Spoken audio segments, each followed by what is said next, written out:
नमस्कार प्रिय दर्शकों, एक बार फिर आपका स्वागत है हमारे YouTube चैनल पर। प्रिय दर्शकों, आज फिर एक नई कहानी, एक नया वीडियो लेकर के हम हाजिर हुए हैं। प्रिय दर्शकों, नीलकंठ पक्षी ने बताया कि चाहे कितनी ही पतिव्रता नारी हो, यह 3 बातें कभी उसे मत बताना, नहीं तो मुंह दिखाने के लायक नहीं रहोगे। प्रिय दर्शकों, हम कहानी शुरू करें और आप इस वीडियो में खो जाए।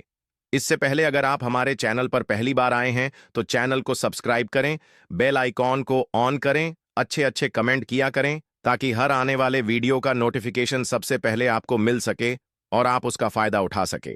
चलिए शुरू करते हैं आज की यह प्यारी सी कहानी, यह प्यारा सा वीडियो। प्रिय दर्शकों, प्राचीन समय की बात है। एक जंगल से एक सपेरों का झुंड कहीं जा रहा था। सपेरे एक सुनसान जंगल से होकर निकल रहे थे। एक जगह उन्हें घना छायादार वृक्ष नजर आया तो सपेरे उस वृक्ष की छाया में बैठकर आराम करने लगते थे। इस वृक्ष के पास एक विशाल सांपों की बांबी थी। एक सपेरे ने जान लिया कि हमें यहां सर्प मिल सकता है। सपेरों का तो काम ही होता है सांपों को पकड़ना। अपने साथियों से कहा कि हमें यह बिल खोदकर देखना चाहिए। प्रिय दर्शकों, सपेरों ने आपस में विचार किया और सपेरे उस सांप के बिल को खोदना शुरू कर देते हैं। तभी उस बिल से एक बहुत ही भयंकर काला नाग निकला। सपेरों ने उस नाग को पकड़ लिया और पकड़कर अपने पिटारे में बंद कर लिया। सपेरे उस सर्प को पिटारे में रखकर वहां से चलने लगे। चलते चलते उन सपेरों ने विचार किया कि हम इस नाग का जहर निकाल देते हैं। कुछ दूर आगे चलने पर उन्होंने उस पिटारे को खोल लिया जिसमें वह नाग बंद था। सपेरों ने जब पिटारे को खोलकर देखा तो सभी सपेरे उस पिटारे को देखकर हैरान रह गए। पिटारे के अंदर से नाग गायब हो चुका था और उस जहरीले नाग की जगह उस पिटारे में एक बहुत ही सुंदर और कीमती नौलखा हार रखा हुआ था। उस नौलखा हार को देखकर सपेरे बड़े प्रसन्न हुए। सभी सपेरे इस बात को सोचकर हैरान थे कि हमने तो एक सर्प पकड़ा था, पर यह हार कहां से आ गया? यह हार तो सर्प से भी ज्यादा कीमती है। चलो हम इसे लेकर राजा के पास चलते हैं। राजा इस हार के बदले में हमें मुंह मांगा धन देंगे। प्रिय दर्शकों, यही सोचकर सभी सपेरे राजा चंद्रसेन के शहर को चल देते हैं। सपेरे राजा के महल में पहुंचते हैं। इधर राजा का दरबार लगा हुआ था। दरबार में राजा और राजा के सभी मंत्री बैठे हुए थे। अचानक से दरबार में सपेरों का एक झुंड प्रवेश करता है। सभी सपेरों ने राजा को प्रणाम किया। राजा ने जब सपेरों को दरबार में देखा तो उन्हें बैठने के लिए कहा और उनसे आने का कारण पूछा तो सपेरे कहने लगे, महाराज, हम तो ठहरे सपेरे, भला हमारा आपके पास आने का क्या कारण हो सकता है, परंतु हमारे पास एक बड़ा ही कीमती हार है जो आपकी महारानी के गले की शोभा बढ़ा सकता है। सपेरों ने कहा, महाराज, ऐसा हार आपने पहले कभी नहीं देखा होगा। राजा चंद्रसेन बोले, दिखाओ कैसा हार है। तो सपेरों ने उस पिटारे को खोलकर दिखाया जिसमें हार रखा हुआ था। अब तो उस विचित्र हार को देखकर राजा सहित राजा का पूरा दरबार अचंभित रह गया कि वास्तव में उन्होंने ऐसा हार पहले कभी नहीं देखा। हार को देखकर राजा सपेरों से कहने लगे कि तुम यह विचित्र हार कहां से लाए हो? सपेरे कहने लगे, महाराज, हमें यह मार्ग में मिला था। हमने सोचा कि क्यों ना इस हार को राजा को भेंट कर दिया जाए। राजा ने कहा, ठीक है, हम तुम्हारी यह भेंट स्वीकार करते हैं। यह हार देखकर हमारी रानी बहुत खुश हो जाएगी। इधर राजा ने अपने मंत्री को आदेश दिया कि सपेरों पर उचित इनाम देकर और सम्मान पूर्वक इन सपेरों को दरबार से विदा किया जाए। सपेरे खूब सारा धन लेकर दरबार से विदा हो जाते हैं और राजा ने वह हार टोकरी सहित अपने पास रख लिया। पूरे दिन राजा राज दरबार में बैठे रहे, अपना राजकाज करते रहे। धीरे धीरे जब शाम होती है तो दरबार को समाप्त करके राजा वो हार वाली टोकरी अपने साथ लेकर महल में पहुंचते हैं और महारानी से कहते हैं कि देखो, आज तो मैं तुम्हारे लिए बहुत ही सुंदर उपहार लेकर आया हूं, जिसे तुम देखोगी तो बहुत खुश हो जाओगी। रानी कहने लगी, महाराज, ऐसा क्या लाए हो आप मेरे लिए? इतना कहकर राजा ने वह टोकरी रानी की ओर खिसका दी और कहा कि नहीं मानती हो तो स्वयं देख लो। प्रिय दर्शकों, रानी ने जैसे ही उस पिटारे को खोलकर देखा तो उसमें एक बहुत सुंदर तेजस्वी छोटा सा बालक लेटा हुआ है। उस बालक के चेहरे पर अलौकिक दिव्य तेज चमक रहा था। बालक इतना सुंदर था कि रानी उस बालक को देखती रह गई और कहने लगी कि महाराज, इसमें तो बड़ा ही सुंदर बालक लेटा हुआ है। रानी ने जब कहा कि बालक लेटा है, तो राजा कहने लगे, नहीं रानी, बालक नहीं है, इसमें तो 9 लखा हार था। राजा को जब रानी की बात पर भरोसा नहीं हुआ, तो राजा ने वह टोकरी लेकर स्वयं देखा, तो वास्तव में राजा के आश्चर्य का ठिकाना नहीं रहा। बालक को देखकर राजा और भी ज्यादा प्रसन्न हो जाता था, क्योंकि राजा को पहले से कोई संतान नहीं थी। राजा और रानी हर समय संतान के बारे में सोचकर दुखी रहा करते थे। अब तो राजा और रानी दोनों ने विचार किया कि यह पुत्र हमें भगवान ने प्रदान किया है, और आज से हम दोनों इसे अपना पुत्र मानकर ही इसका लालन पालन करेंगे। और यह बात किसी को पता भी नहीं है कि राजा ने जो हार खरीदा है वह बालक बन गया है। लेकिन राजा की कुछ दासियां वहां उनका वार्तालाप सुन रही थी। इधर रानी ने पूछा कि महाराज, यह बालक आप किसने दिया है? तो राजा ने बताया कि राज दरबार में सपेरों का एक झुंड आया था, उन्होंने ही हमें पिटारे में रखकर 9 लखा हार भेंट किया था। परंतु ईश्वर की कृपा से दरबार से महल को आते आते यह हार से सुंदर पुत्र बन गया। अब आज से यह बालक हमारा पुत्र है, और आगे चलकर यही हमारी राजगद्दी का मालिक होगा। प्रिय दर्शकों, उसी दिन से राजा और रानी उस बालक को अपने पुत्र की तरह पालने लगते हैं। एक दिन राजा ने अपने दरबार में यह घोषणा कर दी कि हमारी रानी के गर्भ से एक सुंदर पुत्र ने जन्म लिया है। यह सब सुनकर राजा की प्रजा ने बड़ी खुशी मनाई। संपूर्ण नगर में उत्सव मनाया गया। राजा और रानी बड़े प्रसन्न थे, और बड़ी प्रसन्नतापूर्वक उस बालक का लालन पालन हो रहा था। धीरे धीरे वह बालक बड़ा हो रहा था, और जैसे जैसे समय गुजरता गया तो वह लड़का जवान होता चला गया। अब समय आया जब लड़का शादी के योग्य हुआ, तो महाराज के मन में विचार आया कि अब मेरे पुत्र का विवाह कर दिया जाए। एक दिन राजा ने अपनी महारानी से कहा कि अब हमारा पुत्र विवाह के योग्य हो गया है, और अब इसका सुंदर कन्या से विवाह कर देना चाहिए। राजा का यह प्रस्ताव रानी को भी बहुत पसंद आया। रानी बोली, महाराज, शुभ काम में देरी कैसी, जितनी जल्दी हो सके आप मेरे पुत्र का विवाह कर दीजिए। प्रिय दर्शकों, राजा चंद्रसेन के राज्य से लगा हुआ एक दूसरा राज्य था। उस राज्य के राजा का नाम था जगत प्रताप। उस राजा की एक बड़ी सुंदर कन्या थी, उसका नाम था मधुमती को। राजा ने समस्त विद्याओं का ज्ञान करवाया था, इसलिए वह कन्या 16 विद्याओं में निपुण थी। राजा विचार करने लगे कि मुझे अपनी पुत्री का विवाह कर देना चाहिए। राजा ने दरबार में पुरोहित को बुलवाया और टीका की सामग्री देकर पुरोहित को अपनी पुत्री मधुमती के लिए योग्य वर ढूंढने के लिए भेज दिया। राजा ने पुरोहित से कहा कि जाओ और हमारी पुत्री के योग्य किसी राजकुमार का टीका करके आना। पुरोहित जी राजकुमारी के टीके की सामग्री लेकर दूसरे राज्यों के लिए निकल पड़ते हैं और कई राज्यों में घूमने लगे, लेकिन उन्हें उस पुत्री के समान तेजस्वी और सुंदर राजकुमार नहीं मिला। वह घूमते घूमते परेशान हो गए। अंत में चलते चलते राजा चंद्रसेन की नगरी में पहुंच जाते हैं। राजा चंद्रसेन का दरबार लगा हुआ था। अचानक से पुरोहित का दरबार में आगमन होता है। राजा चंद्रसेन देखते ही समझ जाते हैं कि यह कोई ब्राह्मण है जो किसी राजा की कन्या का रिश्ता लेकर यहां आए हैं। राजा पुरोहित से पूछते हैं कि आप कौन हैं और कहां से आए हैं। पुरोहित बोला, महाराज, मैं राजा जगत प्रताप का पुरोहित हूं और उनकी कन्या मधुमती का टीका लेकर आए हैं। हमारे राजा की कन्या मधुमती बड़ी रूपवान और 16 विद्याओं में पारंगत हैं। हमने सुना है कि आपका राजकुमार भी विवाह के योग्य है। तब राजा कहते हैं कि हमारा एक पुत्र है और हमारा पुत्र बहुत ही सुंदर और योग्य है। लेकिन चंद्रसेन को यह झात नहीं था कि उनका जो पुत्र है वह एक नाग है। राजा ने अपने पुत्र को जब पुरोहित को दिखाया तो पुरोहित राजकुमार को देखते ही प्रसन्न हो गए और उनको राजकुमार पसंद आ गया और वे राजकुमारी मधुमती का विवाह पक्का करके अपने राज्य को लौट जाते हैं। प्रिय दर्शकों, धीरे धीरे समय गुजरा। कुछ दिनों के बाद जब विवाह का उचित समय आया तो राजा चंद्रसेन अपने पुत्र को सजाकर दूल्हा बनाकर राजा जगत प्रताप के यहां बारात लेकर पहुंचते हैं। वहां पहुंचते ही राजा जगत प्रताप उनका खूब अच्छे से स्वागत सत्कार करते हैं और अपनी पुत्री का विवाह राजकुमार के साथ कर देते हैं। इस प्रकार अपने पुत्र का विवाह करके राजा चंद्रसेन वापस अपनी राजधानी को लौट आते हैं।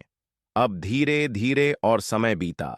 एक दिन रानी ने राजा से कहा कि महाराज, अब हमें राज्य की बागडोर हमारे पुत्र के हाथों में सौंप देनी चाहिए, जिससे पुत्र को भी राज्य चलाने का अनुभव प्राप्त हो। उसी दिन महाराज चंद्रसेन ने अपने पुत्र को युवराज घोषित कर दिया। अब तो राजा चंद्रसेन निश्चिंत होकर के रहने लगे। राजकुमार बड़े ही अच्छे ढंग से राज्य का संचालन करने लगे। प्रिय दर्शकों, एक दिन की बात है। राजकुमारी मधुमती अपनी दासियों से बातचीत कर रही थी। राजकुमारी की दासी राजकुमारी से कह रही थी कि महारानी, मैं आपसे एक बात कहूं। तुम्हारा यह पति राजकुमार जो है, इनको तुम पूछना कि तुम्हारे माता पिता कौन हैं। दासी की बात सुनकर मधुमती को बड़ा आश्चर्य हुआ। रानी मधुमती कहने लगी कि यह तुम क्या कह रही हो? क्या हमारे पति राजकुमार महाराज चंद्रसेन के पुत्र नहीं हैं? तब दासी कहती है, नहीं राजकुमारी, आप बड़ी भूल कर रही हो। यह उनके पुत्र नहीं है। मैं इतना तो नहीं जानती कि राजकुमार के वास्तविक माता पिता कौन हैं, पर इतना अवश्य जानती हूं कि राजकुमार महाराज चंद्रसेन के पुत्र नहीं हैं। आप स्वयं अपने पति से पूछ लेना। अब तो राजकुमारी मधुमती के मन में भी अपने पति को लेकर शंका उत्पन्न होने लगी। राजकुमारी मन में सोचने लगी कि शाम को जब राजकुमार महल में आएंगे तो मैं उनसे यह बात अवश्य पूछूंगी। राजकुमार जब शाम को महल में आते हैं तो राजकुमार की पत्नी राजकुमार से कहती है कि महाराज, मैं आपसे एक प्रश्न पूछना चाहती हूं। तो राजकुमार कहते हैं, पूछो रानी, क्या पूछना चाहती हो? राजकुमारी बोलती है कि मुझे यह बताइए कि आपके माता पिता कौन हैं और आप किस वंश के हो। यह बात सुनकर के राजकुमार कहने लगा, रानी, क्या तुम्हारी मति मारी गई है? महाराज चंद्रसेन और महारानी मेरे माता पिता हैं? तब मधुमती बोली कि नहीं महाराज, आज आप मुझसे कुछ छुपा रहे हैं। कृपया सच बताइए। आपको मां गंगा की कसम, आप मुझे यह भेद जरूर बताओ। अब तो यह बात सुनकर के राजकुमार बड़े धर्म संकट में फंस जाते हैं। राजकुमार सोचने लगे कि आज किसी ना किसी ने इसके मन में यह प्रश्न पैदा कर दिया है। इसको जरूर किसी ने बहकाया है और यह पूछे बिना मानेगी नहीं। प्रिय दर्शकों, राजकुमार ने अपनी पत्नी को बहुत समझाया। देवी, मैं महाराज का पुत्र हूं, तो तुम क्यों व्यर्थ में मेरा दिमाग खराब कर रही हो? अब तो राजकुमारी हट करने लग गई कि अब आपको मुझे बताना ही पड़ेगा कि आप किस वंश के हो, तुम्हारे माता पिता कौन हैं। अब तो राजकुमार सोचने लगा कि लगता है मुझे इसको बताना ही पड़ेगा, ये पूछे बिना मानेगी नहीं। राजकुमार बार बार अपनी पत्नी से कहता है कि मान जाओ, अभी भी समय है, तुम मुझसे यह बात मत पूछो, वरना बहुत पछताओगी। लेकिन राजकुमारी तो मानो जिद ही कर बैठी थी और कहने लगी, नहीं, बताओगे नहीं तो मैं भोजन ग्रहण नहीं करूंगी और मैं समझूंगी कि आप मुझसे झूठा प्रेम करते हो। यह बात सुनकर राजा का पुत्र कहने लगा, ठीक है, मैं तुम्हें यह बात अवश्य बताऊंगा, पर यहां नहीं, हम कल महलों से बाहर वन विहार के लिए चलेंगे और वहां चलकर मैं तुम्हें सब कुछ बता दूंगा। अब तो रथ सजाया गया। उसमें राजकुमार और राजा की पत्नी मधुमती दोनों बैठ जाते हैं और वन विहार करने का बहाना करके दोनों महलों से निकल जाते हैं और एक नदी के किनारे आ जाते हैं। नदी को देखकर राजकुमारी मधुमती कहने लगी कि महाराज, आप मुझे इस नदी के पास लेकर क्यों आए? क्या इस नदी से आपका कोई संबंध है? तब राजकुमार कहता है, मैं फिर तुमसे कहता हूं कि मान जाओ और मुझसे मेरे वंश के बारे में मत पूछो, वरना तुम्हें बहुत पछताना पड़ेगा। मगर प्रिय दर्शकों, किसी ने सच कहा है, बाल हठ और प्रिया हठ, यह बड़े बुरे हठ होते हैं। राजकुमार के समझाने पर भी राजकुमारी नहीं मानी और कहने लगी, नहीं महाराज, मुझे यह जरूर बताओ कि आपके माता पिता कौन हैं और आप किस वंश के हो। राजकुमारी जब नहीं मानती तो राजकुमार उस नदी में नीचे उतर जाता और कमर तक के जल में पहुंचता है और कहने लगता है कि रानी, अभी भी समय है, तुम मुझसे यह बात मत पूछो, अभी भी कुछ बिगड़ा नहीं है। लेकिन राजकुमारी कहने लगी, चाहे कुछ भी हो जाए, लेकिन मैं यह बात पूछकर ही मानूंगी। इस प्रकार राजकुमार नदी के और गहरे जल में उतर जाता है। जब छाती तक जल में पहुंच जाता है तो राजकुमार फिर रानी को समझाकर बोला कि रानी, मान जाओ, आपका पूछना मुझे आपसे दूर कर सकता है। राजकुमारी बोली, चाहे कुछ हो जाए, आप इस भेद को मेरे सामने जरूर रखोगे। जब राजकुमार और आगे बढ़ा और जब अपने मुख के बराबर जल में आया तो कहने लगा, रानी, अभी भी समय है, यह जानने की कोशिश मत करो कि मैं कौन हूं। परंतु रानी नहीं मानी। प्रिय दर्शकों, फिर क्या होता है? राजकुमार ने अपना असली नाग का रूप धारण कर लिया और नदी के जल के ऊपर अपना फन दिखाने लगा। और अपना फन दिखाने के बाद में वह नदी के अंदर समा गया और फिर निकलकर बाहर नहीं आया।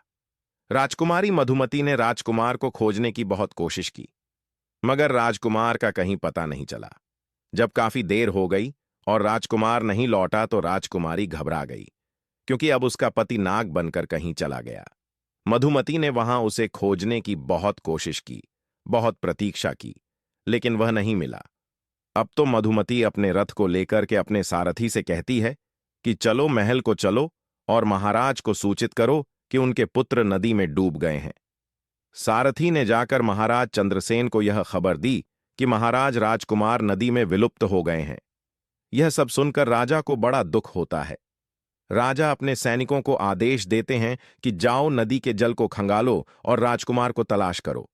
राजा के सैनिक रानी मधुमती, महाराज और महारानी के साथ उस नदी पर पहुंचते हैं। नदी में जगह जगह जाल डलवाए गए, लेकिन कोई सफलता नहीं मिली। नदी में कई गोताखोरों ने राजकुमार की लाश की तलाश की, मगर कुछ हाथ नहीं लगा। अब तो उदास होकर के राजा और रानी और राजकुमारी मधुमती वापस अपने महल को लौट आते हैं। राजा चंद्रसेन तो वृद्ध हो चुके थे और पुत्र का दुख उनके ऊपर और आ गया। राजा के मन में तो यही था कि नदी में डूब करके उनका पुत्र मर गया है। रानी मधुमती भी बड़ी दुखी रहने लगी और मन में अपने आप को कोसने लगी कि मैंने बहुत बुरा किया। मेरे इन्हीं कर्मों के कारण आज मेरा पति मुझसे दूर चला गया है। यदि मैं उनसे उनके वंश के बारे में पूछने की जिद न करती तो शायद मेरा पति मुझसे दूर नहीं रहता। लेकिन राजकुमारी मधुमती बड़ी विद्वान थी, 16 विद्याओं में निपुण थी। काफी सोच विचार के बाद उसे एक तरकीब सूझती है। राजकुमारी ने संपूर्ण नगर में यह घोषणा करवा दी कि कोई भी व्यक्ति उसे कोई नई बात सुनाएगा तो उसके बदले में उनको उचित इनाम दिया जाएगा, चाहे कोई आपबीती हो या फिर प्राचीन घटना से संबंधित कोई भी कहानी हो या कथा हो। जो कुछ भी जो कोई सुनाएगा उसको उचित इनाम दिया जाएगा। प्रिय दर्शकों, अब तो रानी मधुमती रोज कथा सुनती। रानी के पास कथा सुनाने वालों की भीड़ लगी रहती थी। कोई रामायण की कथा सुना रहा है तो कोई किसी राजा का इतिहास सुनाता था। अब तो राजकुमारी का यही काम था। वह सुबह से लेकर शाम तक नई नई कहानियों को सुनती रहती थी। प्रिय दर्शकों, इस प्रकार कुछ समय निकला। एक दिन क्या हुआ कि उसी राज्य का एक बूढ़ा आदमी पास के ही एक जंगल से गुजर रहा था। उस बूढ़े आदमी को उस जंगल को पार करते करते जंगल में ही रात्रि हो गई। जब रात्रि हो गई तो वह मन में सोचने लगा, अब रात में आगे चलना ठीक नहीं है, क्योंकि जंगल में आगे हिंसक पशु भी मिल सकते हैं। यही सोच करके बूढ़ा आदमी उस जंगल में एक पीपल के पेड़ के ऊपर चढ़कर बैठ जाता है। रात्रि का समय था। वृद्ध व्यक्ति को डर के मारे नींद नहीं आ रही थी। इधर जब रात के 12 बजे का समय होता है तो उसने देखा कि बाहर एक झाड़ू लगाने वाला आया और पूरे जंगल में उसने झाड़ू लगा दी। फिर उसने देखा कि पानी का छिड़काव करने वाला आया, उसने भी हर जगह पानी का छिड़काव कर दिया। उसके बाद वहां पर कुर्सियां लगनी शुरू हो गईं। फिर एक सिंहासन आता है। बूढ़ा आदमी पीपल के पेड़ पर बैठा यह सब देख रहा था। उसने देखा कि वहां पर सभा होने लगी। वह बूढ़ा व्यक्ति बहुत घबरा रहा था और मन में सोच रहा था कि यह सब क्या हो रहा है और यह लोग कौन हैं और आज क्या यह मुझे जिंदा छोड़ेंगे या नहीं। वहां एक से बढ़कर एक विचित्र अतिथि आने शुरू हो गए। वह विचित्र इसलिए भी क्योंकि उनका आधा शरीर सर्प का था और आधा शरीर मनुष्य का था। दिव्य शरीर वाले नाग देखने में बड़े भयंकर लग रहे थे। उनका दरबार वहां सज रहा था और जब सभी लोग वहां आ गए तो वहां 2 सिंहासन और भी थे और दोनों सिंहासन पर कुछ देर बाद नागों के राजा और उनके पुत्र युवराज दोनों वहां आकर बैठ जाते। संपूर्ण दरबार में उनका बड़ा स्वागत किया गया। उनके बीच चर्चा होनी थी। वहां चर्चाएं हो रही थीं और जो राजकुमार था उस नागराज का पुत्र चुपचाप नीचे गर्दन किए हुए बैठा था। उस दरबार में इस बात की चर्चा हो रही थी कि राजकुमार का विवाह किया जाए। विवाह के संबंध में चर्चाएं चल रही हैं। अब राजकुमार के विवाह का नाम आया, उसने नीचे गर्दन कर ली और वह बड़ा उदास हो जाता है।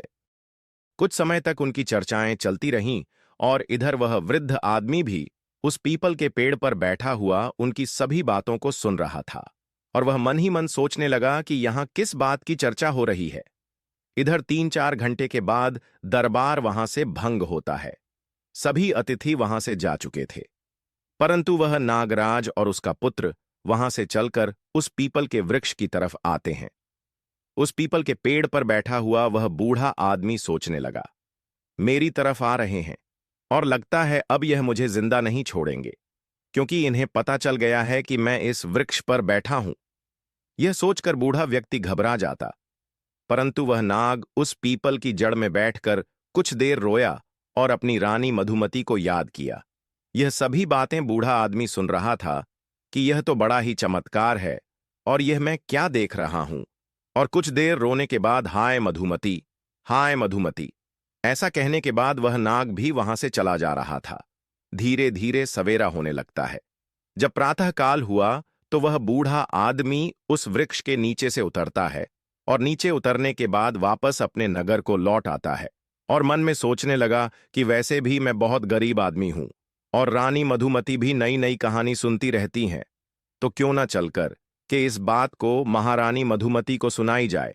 इसके बदले में रानी मुझे बहुत सारा धन देगी और मैं पैसे वाला हो जाऊंगा। ऐसा विचार करके वह बूढ़ा आदमी उसी जगह आ जाता है जहां रानी मधुमती का मंडप लगा हुआ था, जहां रानी रोज कथा सुना करती। वहां एक से बढ़कर एक बड़े विद्वान रानी को कहानी सुना रहे थे। कुछ घंटे इंतजार करने के बाद उस बूढ़े आदमी का कहानी सुनाने का नंबर आता है। वह मधुमती से कहने लगा कि महारानी, आज मैंने बड़ा विचित्र दृश्य देखा। आज मैं तुमको आंखों देखी घटना सुना रहा हूं। आज रात में जब मैं जंगल से गुजर रहा था तो रात होने की वजह से मैं उस जंगल में फंस गया। रात होने की वजह से मैंने वहीं रुकना उचित समझा और मैं उसी जंगल में एक पेड़े पर चढ़कर बैठ गया। मैं सुबह होने का इंतजार करने लगा। मैंने वहां देखा कि वहां एक नागराज का दरबार लगा था। उन सबका आधा शरीर मनुष्य का था और आधा शरीर नाग का। ऐसे विचित्र प्राणी उस दरबार में आए थे कि मैं उन्हें देखता ही रह गया। कुछ देर देखने के बाद मैंने विचार किया कि यह लोग मुझे मारेंगे तो नहीं, परंतु मैं उस पीपल के वृक्ष पर चिपका हुआ उनकी बातें सुनता रहा। जब दरबार समाप्त हुआ तो वहां से नागों के राजा का पुत्र एक दिव्य रथ में बैठकर जिस पीपल के वृक्ष पर मैं बैठा था उसी वृक्ष की ओर आया। वह उस रथ से उतरा और पीपल के वृक्ष के नीचे बैठकर कुछ देर हाय मधुमती कहकर रोता रहा। उसके बाद वह वहीं से अदृश्य हो गया। अब यह बात जब राजकुमारी मधुमती ने सुनी तो उस बूढ़े आदमी से कहने लगी कि बाबा, मैं तुम्हें इतना धन दूंगी कि तुम्हारी कई पीढ़ियां बैठकर खा सकती हैं, परंतु तुम मुझे उस स्थान पर लेकर चलो जहां तुमने उस राजकुमार को रोते हुए देखा। यह सब सुनकर बूढ़ा आदमी घबरा जाता है और कहता है, राजकुमारी, अब मैं वहां नहीं जाऊंगा। वहां जाने से मुझे बहुत डर लग रहा है। तब राजकुमारी कहती है कि नहीं बाबा, तुम चिंता मत करो, तुम्हें मेरे साथ वहां चलना ही पड़ेगा। इतना कहकर रानी मधुमती ने एक सोने की मोहरों से भरी हुई थैली उस बूढ़े आदमी को दे दी और कहा कि मैं तुम्हें और भी सोने की मोहरें दूंगी, तुम मुझे उस स्थान पर पहुंचा दो। बूढ़ा आदमी रानी द्वारा दी गई सोने की मोहरों को देखकर खुश हो जाता है और वह राजकुमारी मधुमती को लेकर उस जंगल की तरफ चल देता है। उसी स्थान पर जाकर बूढ़े आदमी ने बताया कि राजकुमारी, मैंने इसी पीपल के वृक्ष के ऊपर बैठकर के सब कुछ देखा था। राजकुमारी बोली, तो बाबा, मैं भी आज उन्हें अपनी आंखों से देखना चाहती हूं। इस प्रकार वह बूढ़ा आदमी और रानी मधुमती उस वृक्ष के ऊपर चढ़कर बैठ जाते हैं और वह इंतजार करते हैं उस दरबार का। प्रिय दर्शकों, इंतजार करते करते पूरी रात निकल जाती है, लेकिन वहां पर कोई नहीं आता है। उस दिन ना तो कोई दरबार सजता है और ना कोई नाग आता है। अब तो मधुमती उस वृद्ध व्यक्ति पर क्रोधित हो जाती है और कहती है, बाबा, तुमने झूठ बोला है और इसके लिए मैं तुम्हें कड़ी से कड़ी सजा दे सकती हूं। वह बूढ़ा आदमी कहने लगा, नहीं महारानी, मैंने कोई झूठ नहीं बोला था। मैंने जो अपनी आंखों से देखा था वही बताया था। रानी बोली, तो फिर आज क्या हुआ? बूढ़े व्यक्ति ने कहा, यह मैं भी नहीं जानता कि वह लोग आज क्यों नहीं आए। प्रिय दर्शकों, रानी बेहद ही निराश होकर अपने महल को लौट आती है। इधर बूढ़ा आदमी मन ही मन परेशान रहने लगता है कि मैं रानी के सामने झूठा पड़ गया। वह बूढ़ा आदमी सोचने लगता है कि उस दिन कौन सी तिथि थी जिस दिन उस जंगल में दरबार लगा था। उसने यह बात ज्योतिषियों से पूछी। ज्योतिषियों ने बताया कि उस दिन पूर्णिमा की तिथि थी। चंद्रमा पूरी तरह से उदय हुआ था और ऐसे अवसर पर देवताओं की सभाएं कुछ क्षेत्रों में हुआ करती हैं। हो सकता है तुमने उस सभा को देख लिया होगा। अब तो वह बूढ़ा आदमी सोचने लगा कि अगली पूर्णिमा आएगी तो मैं रानी को लेकर वहां जाऊंगा। महारानी ने भी उस बूढ़े आदमी से कह दिया था कि यदि तुम मुझे वह दृश्य दिखा दोगे तो मैं तुम्हें बहुत बड़ा इनाम दूंगी। इधर धीरे धीरे समय बीता और जब अगली पूर्णिमा की तिथि आई तो वह बूढ़ा आदमी महल में पहुंचता है और महारानी से कहता है कि महारानी, आज आप मेरे साथ उस जंगल में चलो। आज मैं आपको वह दृश्य दिखाऊंगा। प्रिय दर्शकों, रानी मधुमती और बूढ़ा आदमी दोनों जंगल की ओर चल देते हैं। वहां पहुंचकर रानी मधुमती और वह बूढ़ा आदमी उस पीपल की जड़ में छुपकर बैठ जाते थे। जब रात्रि के 12 बजने का समय नजदीक आता है तो वहां एक झाड़ू लगाने वाला आता था। उसने झाड़ू लगाया, पानी का छिड़काव करने वाला आया, उसने पानी का छिड़काव किया। फिर थोड़ी देर बाद दरबार सजने लगता है। धीरे धीरे वहां नाग लोग आने लगते हैं। उन नागों का आधा शरीर मनुष्य का था, आधा शरीर नाग का था। बूढ़े आदमी ने इशारे से कहा कि रानी, अब आप ध्यान से देख लो, यही मैंने उस दिन देखा था। प्रिय दर्शकों, रानी मधुमती उस दृश्य को बड़े गौर से देख रही थी और कुछ समय बाद रानी का पति नाग आता है जो उस नागराज का पुत्र था। रानी ने उसे देखा तो पहचान गई और कहने लगी, यही मेरा पति है। फिर रानी सोचने लगी, यह मुझे कैसे प्राप्त हो सकता है। रानी हिम्मत करके धीरे धीरे उस वृक्ष की कोठर से बाहर निकलने लगी। उधर वह बूढ़ा आदमी डर रहा था और बूढ़े आदमी ने राजकुमारी से कहा था कि राजकुमारी, आप थोड़ी देर प्रतीक्षा कीजिए। 3-4 घंटे तक सभा चलती रही। जब सभा समाप्ति का समय हुआ तो सभी लोग वहां से चले गए। राजकुमार भी उस पीपल के पेड़ के पास आकर बैठकर रोने लगा। उसे देखकर रानी मधुमती डर गई क्योंकि उसका आधा शरीर नाग का था। अपने पति को रोता देखकर राजकुमारी से रहा नहीं गया और राजकुमारी मधुमती निकलकर उसके पास आ जाती है और उसका हाथ पकड़ लेती है। अचानक से रानी मधुमती को सामने खड़ा देखा तो राजकुमार एकदम से घबरा जाता है और कहने लगा, रानी, तुम तो रानी कहने लगी कि मैंने तुम्हें खोजने के लिए क्या क्या नहीं किया, परंतु अब मैं तुम्हें कहीं भी जाने नहीं दूंगी। यह सुनकर राजकुमार कहने लगा, नहीं रानी, अब तो बहुत समय हो चुका है। अब तुम मुझे प्राप्त नहीं कर सकती हो। यहां जो सभा होती रहती है वह मेरे विवाह को लेकर ही होती है। मेरे पिता इस सभा में मेरे विवाह का प्रस्ताव रख चुके हैं और जब तीसरी सभा होगी तो उस सभा में मेरा विवाह तय हो जाएगा। और जब मेरा विवाह तय हो जाएगा तो बताओ, मैं तुम्हारे साथ कैसे रह पाऊंगा। मुझे तो अपनी पत्नी के साथ रहना पड़ेगा। तुमने तो मुझे त्याग दिया है। मैंने उस दिन तुम्हें बार बार समझाया था कि मुझसे मेरा वंश मत पूछो। राजकुमार की बात सुनकर रानी मधुमती रोने लगती है और बार बार अपने किए की क्षमा राजकुमार से मांगती है। राजकुमार कहता है, राजकुमारी, यह रोने का समय नहीं है। मैं तुम्हें एक उपाय बताता हूं। यदि तुमने वह उपाय कर लिया तो शायद मैं तुम्हें प्राप्त हो जाऊंगा। रानी मधुमती बोली कि तुम मुझे जो उपाय बताओगे मैं वही उपाय करूंगी, लेकिन तुम्हें मेरे साथ रहना होगा। राजकुमार बोला, रानी, अब मेरे जाने का समय हो गया है। मुझे मेरे पिता के दरबार में पहुंचना है, परंतु अगली पूर्णिमा के दिन तुम्हें इसी प्रकार यहां आकर के बैठना होगा और जब यहां सभा लगने लगे तो ध्यान रखना, तुम चुपचाप महाराज का जो सिंहासन है उसके नीचे जाकर छुप जाना और जब मेरे विवाह की बात चले तो तुम उस सिंहासन के नीचे से निकलकर महाराज के सामने जाकर खड़ी हो जाना और फिर तुम मुझे महाराज से मांग लेना। अगर महाराज ने कह दिया तो मैं तुम्हें प्राप्त हो जाऊंगा। इतना कहकर वह नाग वहां से अदृश्य हो जाता है। इधर रानी मधुमती और बूढ़ा आदमी भी अपने नगर को लौट आते हैं। रानी दुखी रहने लगी कि पता नहीं मैं राजकुमार को प्राप्त कर पाऊंगी या नहीं। इधर राजा चंद्रसेन भी अपने पुत्र शोक में दिन रात दुखी रहते थे। धीरे धीरे समय निकला। इधर रानी सोच रही थी कि अब चाहे कुछ भी हो जाए, अगली पूर्णिमा के दिन अपने पति को पाकर ही रहूंगी। यह सोचकर रानी ने अब कथाओं को सुनना भी बंद कर दिया। धीरे धीरे समय बीता। जब तीसरी पूर्णिमा नजदीक आई तो रानी मन में विचार कर रही थी कि चाहे कुछ भी हो जाए, मैं अपने पति को लेकर ही लौटूंगी। और पूर्णिमा वाले दिन उस बूढ़े आदमी को लेकर उस पीपल के पेड़ के पास पहुंच जाती है। अब तो दोनों पीपल की जड़ में छुपकर बैठ जाते हैं और सभा लगने का इंतजार करने लगते हैं। इधर रात्रि के 12 बजते ही दरबार लगने की तैयारी शुरू होती है। कुर्सियां लगती हैं और राजा का सिंहासन आता है। इधर रानी उस पीपल की कोठर से निकलकर उस सिंहासन के पीछे छुप जाती है। बड़े यानी विशाल शरीर वाले नाग वहां आकर के बैठने लगते हैं। कुछ देर के बाद राजकुमार का पिता, जो नागों का राजा था, वह भी आ जाता है। राजकुमार भी वहीं आकर बैठ जाता है। दरबार शुरू होता है।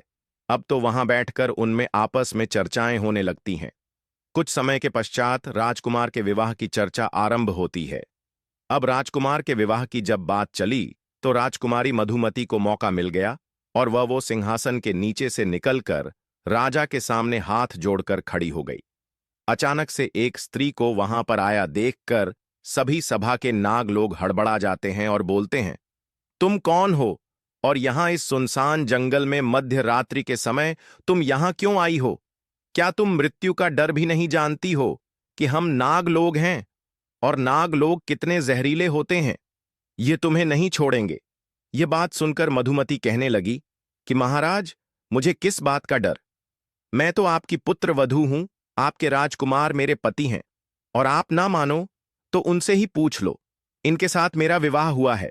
जब महाराज ने अपने राजकुमार से पूछा कि राजकुमार यह कौन है, तो राजकुमार ने पूरी कहानी अपने पिता को कह सुनाई और कहा, पिताजी, एक दिन मुझे कुछ सपेरों ने पकड़ लिया और पकड़कर पिटारे में रखकर मुझे ले जाने लगे, तो मैंने अपने बचने के लिए उस पिटारे के अंदर 9 लखा हार का रूप बना लिया। उन सपेरों ने 9 लखा हार महाराज चंद्रसेन के यहां दे दिया। मैंने देखा कि राजा की कोई संतान नहीं है, तो मैं राजा के यहां पुत्र बन जाता हूं। मैं माया से पुत्र बन गया और कई साल महाराज के यहां रहा और राज्य महलों का सुख भोगता रहा। महाराज ने अपने पुत्र की तरह मेरा पालन किया और इसी सुंदरी के साथ मेरा विवाह संपन्न करा दिया। परंतु एक दिन जिद करके सुंदरी ने मुझे मेरे वंश के बारे में पूछा कि तुम किस वंश के हो। मैंने इसे बहुत समझाया, परंतु यह नहीं मानी, और जब नहीं मानी तो मैं जहां मेरा स्थान था वहां इन्हें लेकर गया, और वहां पहुंचकर मैं अपने वास्तविक स्वरूप में आ गया और मैं अपने परिवार के पास चला आया। यह बात महाराज ने जब सुनी तो नागराज कहने लगा कि देवी, क्या यह सच कह रहा है? रानी बोली, हां महाराज, ऐसा ही हुआ है। मेरा विवाह इन्हीं के साथ हुआ था, जबकि पहले इनका पूरा शरीर मनुष्य का था। मधुमती की बात सुनकर नागराज ने अपने पुत्र को फटकार लगाई कि पहले तो तुमने हमारी परंपरा के खिलाफ जाकर पृथ्वीलोक पर विवाह किया और फिर उनके बाद तुम इस स्त्री को छोड़कर हमारे पास वापस आ गए। तुमने यह अपराध किया है। अब मैं तुम्हें श्राप देता हूं कि जब तक यह स्त्री जीवित रहेगी तब तक तुम पृथ्वीलोक पर रहकर इनका साथ दोगे। इसे छोड़ नहीं सकते। इसे अपनी पत्नी के रूप में रखना होगा, और जिस राजा के तुम पुत्र बने थे उस राजा का राज्य भी तुम्हें ही संचालित करना होगा। उस राजा की सेवा करनी होगी जब तक वहां का कार्यकाल समाप्त नहीं हो जाता। तब तक तुम हमारे साथ हमारे नागलोक में नहीं लौट पाओगे। अब तुम्हारा विवाह नहीं होगा। प्रिय दर्शकों, नागराज ने मधुमती को उसका पति प्रदान कर दिया। राजकुमार अब अपने पहले वाले स्वरूप में आ गया। उसके बाद रानी मधुमती और राजकुमार ने अपने पिता से सर झुकाकर आशीर्वाद लिया और अपनी पत्नी के साथ विदा लेकर वहां से चला आया। राजकुमार अपनी नगरी में आया तो वहां पहुंचकर उसने देखा कि पुत्र शोक में व्याकुल होकर महाराज की स्थिति बहुत ही ज्यादा खराब थी। महाराज के पास जब उसका पुत्र पहुंचा तो महाराज ने देखा तो वह बड़े प्रसन्न हुए। उन्हें ऐसा लगा जैसे समस्त बीमारियों से अभी अभी छूटे हों। पूरे महल में खुशियां मनाई गई। राजा ने पूरे नगर में यह खबर भिजवा दी थी कि हमारा राजकुमार वापस लौट आया है। यह सुनकर संपूर्ण नगर में प्रसन्नता से उत्सव मनाया गया और राजा चंद्रसेन और उनकी महारानी अपने पुत्र को पाकर बहुत खुश हुए। प्रिय दर्शकों, इस प्रकार से रानी अपने खोए हुए पति को पा लेती हैं और बड़े प्रेम के साथ अपने पति के साथ रहती है। प्रिय दर्शकों, नीलकंठ कहता है कि चाहे कितनी ही पतिव्रता स्त्री हो, अगर उसके जिद हट से आपके प्राण जाते हैं तो वह हट उसका कभी पूरा नहीं करना चाहिए। चाहे जिस बात को बताने से स्वयं पर या परिवारजनों पर संकट आता हो, वह बात उसे नहीं बतानी चाहिए। चाहे जिस बात के कहने से आपकी मान प्रतिष्ठा धूमिल होती है, उस बात को कभी न कहे। प्रिय दर्शकों, हमारी आज की कहानी, आज का वीडियो यहां समाप्त होता है। हम उम्मीद करते हैं कि आपको यह कहानी पसंद आई होगी और आप इससे ढेर सारी प्रेरणा लेंगे। मिलते हैं अगली ज्ञान चर्चा के साथ अगले वीडियो में। तब तक के लिए नमस्कार, धन्यवाद।